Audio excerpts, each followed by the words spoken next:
Paul, this really is such an honor to meet someone who represents my hometown so very well, Kincardine, Ontario. But the truth is you actually grew up in Lucknow. That's true. And so you just sort of said you don't try and change people's minds about that. But how did it impact who you became? Well, you know, the 50s was a great time to grow up in a rural Ontario town. You know, we had the freedom to do anything we wanted to.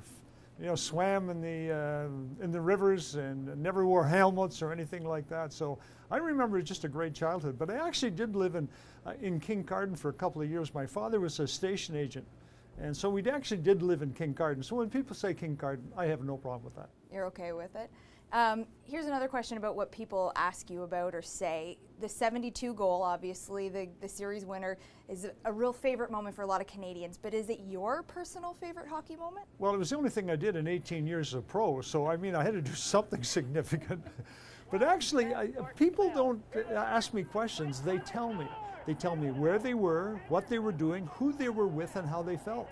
And so I just get to sit and listen to stories. So it's and you get new stories all the time.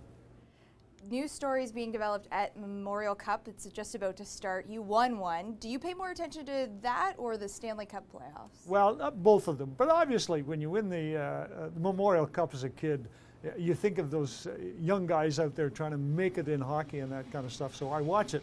And a good friend of mine, Ricky Gates, owns the Guelph team, so I see some of his games, and I speak to this. I spoke to 4 OHL teams, junior teams this year, so I get to meet a few of the guys.